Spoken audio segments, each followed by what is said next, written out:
I've had this game for quite a while now, and I just hadn't had the chance to get to it. Lately, I've had a serious horror craving, so the time was right for Until Dawn. More like Through the Dawn, because that's how much I played it?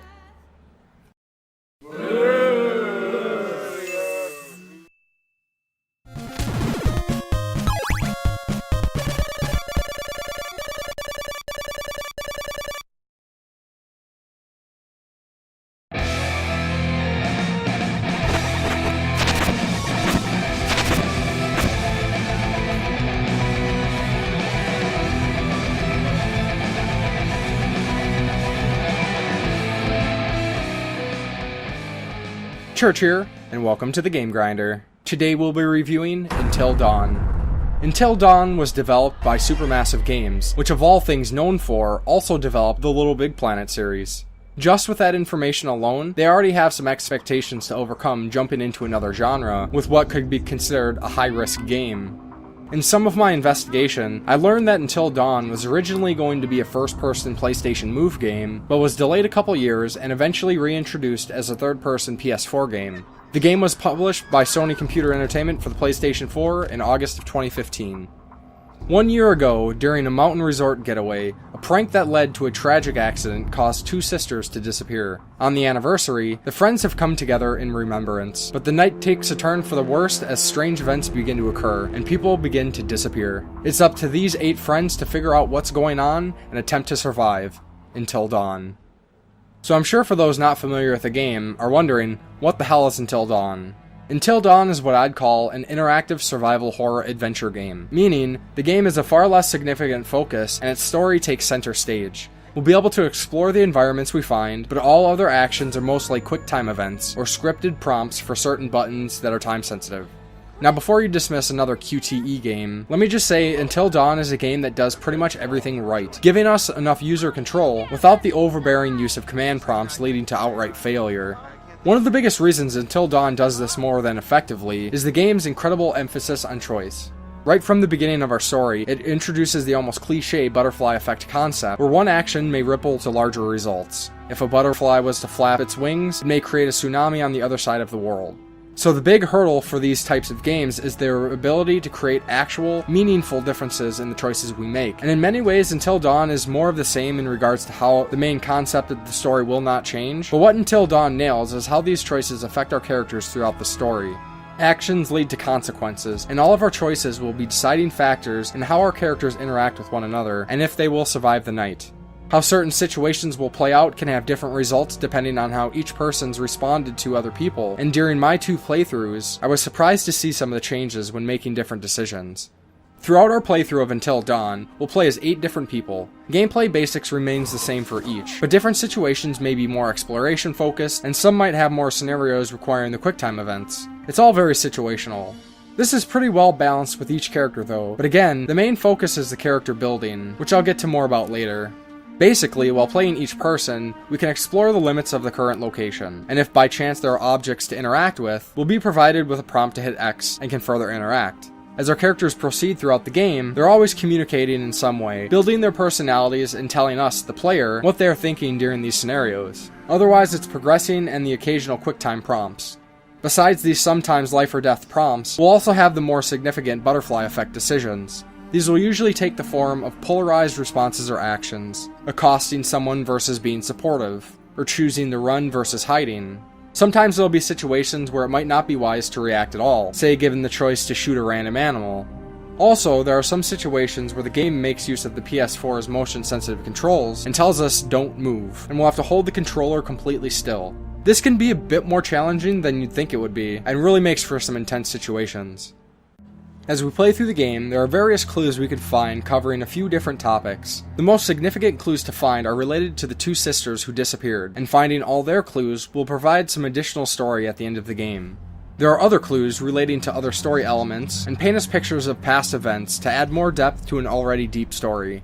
Another interesting findable series of objects are the totems. These are sections of a totem pole that our character can find, and their significance is for us, the player, rather than the character.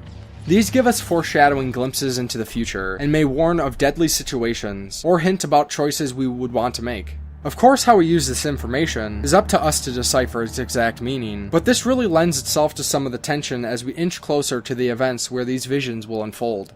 I mentioned before that the characters we may play as are at risk. There are forces at work, and regardless of intentions, will lead to the death of our protagonists unless we're able to choose wisely and react quickly when needed.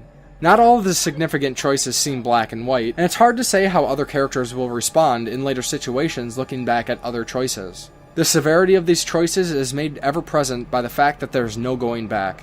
We have a single playthrough file, and after each decision it autosaves and we have to live with the outcome. Conveniently though, once completing the game, we can use a chapter select function to go back to the story and start again from a certain point, but seeing the changes in action requires the rest of the story to be completed again. I actually did this immediately after my first playthrough as I wasn't satisfied with how things turned out the first time around. I went all the way back to chapter 3 and played to the end from there to aim for the final results I'd hoped for. There are a total of 10 chapters excluding a prologue, and clues found and decisions made remain important from the very beginning. Very cool stuff. Before jumping into the story, I'd like to just quickly give Until Dawn some serious praise for its story. As a horror film veteran, I've really seen it all. When we're delving into the potential slasher genre, there's not much that can be done uniquely, but this is exactly where Until Dawn excels with its story. I hate to use this descriptor in a review, but Until Dawn has some serious twists in its story. It's not like groan-worthy M. Night Shyamalan twists, but very unique and fitting to the events of the story, and helps to lead into other major plot points. And again, besides the story itself, the characters within are very well done and fleshed out. Until Dawn is presented in a series of chapters, and in between each chapter is a recap of significant previous events that will be especially relevant in the coming chapter. This not only is an interesting inclusion given it an episodic feel, but also provides good stopping and starting points when we need to end the gaming session. Now's the point where I'll expand a little more on the story, and before jumping into spoilers, I'll give a warning. As the game begins, we are introduced to our cast of characters. For some reason, they thought it would be a funny idea to prank their friend Hannah, who then, out of embarrassment, runs out into the cold night. Her sister follows her, and will then take over. We'll learn how things play out, see some events that will make sense by the end of our journey, and see how they die. Unfortunately, this information is never learned by anyone else. A year later, the friends have reunited, planning to spend some time together to celebrate their lasting friendships, and remember the lost sisters. The retreat has been organized by the missing sister's brother Josh. We'll then be introduced to the rest of the friends. There's the level-headed Sam, and the couples, dorky Chris and thoughtful Ashley, Coolio Mike and Prissy Jessica, Bitchy Emily and Meathead Matt. We'll slowly be introduced to each person as they make their way to the resort, and begin to learn more about how the past events have affected them. A dispute begins between Jessica, who Mike is currently involved with, and Emily, who Mike was previously involved with, so Mike and Jessica decide to head out to a guest cabin. Emily realized Matt had forgotten one of her bags, so Emily and Matt head back to the lift car. Sam heads off to bathe. Josh, Chris, and Ashley decide to bust out the old Ouija board and perform a seance. This is where things begin to go batshit, and though I'm not going to talk in depth about the remainder of its story, I'm going to talk about its direction, and in a way is sort of spoilery, so here's fair warning. If you'd like to skip ahead, click on the annotation, or skip to the time listed. This will be brief, but let's move on. The unique take on some tired cliché horror genres is another aspect where Until Dawn excels. In a way, it splits off into some different genres at this point. There's some serious Lost in the Woods / Lost in Cavern monster movie stuff going down. Then back at the resort is the slasher stalker events. We'll also hit into other types of horror once we find ourselves in certain areas. We'll actually discover an old abandoned sanatorium, doing some investigative work while delving into some more psychological horror. Seriously, it's kinda crazy how this game fluctuates the horror genres. And it does this well with the twists in the story I mentioned before. Some events at the resort even really make me think of the old school Scooby-Doo ghost hunting even. It's great, seriously. Unfortunately, I won't go more into the story, as I think this one is best experienced with little to no spoilers about where it goes from here. Throughout the entire rest of the game, each character is a piece to discover what the hell is currently going on, and at the same time will be the catalyst to discover events past that all comes together by the end if we pay attention, and how these vastly different situations enabled one another. It's also worth mentioning that Until Dawn was so well done with its story and characters, even after learning all the twists and secrets within this complex storyline, it can definitely be enjoyed again just on the sheer quality and enjoyment factor. Not those one and done twist horror films. I'd really love to talk more about it because it was so much fun and so surprising where things went, but I don't have enough time in this video, sadly. So let's talk about Until Dawn's overall presentation. And to this, I gotta say I'm really glad Supermassive decided to delay the game and release it for the PS4, because this is a gorgeous looking game. With all the various locations we visit, from the resort to the caverns, cabins, watchtowers, and a sanatorium, every place looked incredibly real and believable. Every location was methodically detailed. Old dwellings looked dilapidated and lived in. Abandoned mines looked unkempt and perilous. Not exactly something we shouldn't expect, but I was seriously impressed at what I was seeing. Some of the more basic in-between snowy paths we used to get to the main areas were alarmingly real in appearance and gorgeous to look at. Speaking of appearance, there's no way I could talk about this game and not bring up the character animation and the actors involved. I gotta say I'm a fan of the direction game studios are going with motion capture. Sure, there's some jankiness to some of the actors' facial animations, and sometimes movements, but for me, I thought a majority of the time they looked as realistic as they could using rendered graphics. I'm not jaded enough as a gamer to have it bother me. The two most recognizable actors in this game for me were Rami Malek, who's recently known for his TV series Mr. Robot, and Hayden Panettiere for the TV series Heroes, and voice actress for Kairi in Kingdom Hearts.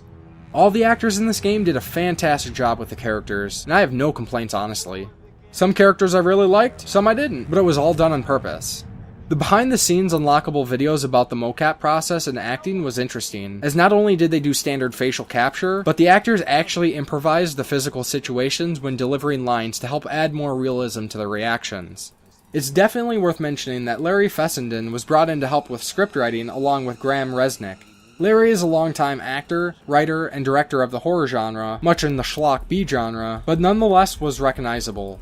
What these two were able to do with some stereotypical horror tropes, and write not only an engaging story, but as an interactive experience is, as I said before, nothing short of impressive. The soundtrack was composed by Jason Graves, and he's worth a mention because he's also worked on some other great game soundtracks like Dead Space and the reboot Tomb Raider. I enjoyed the moody and brooding music accompanied to the dark and menacing situations throughout the game, and I gotta say it stood out to me more than the average game soundtrack.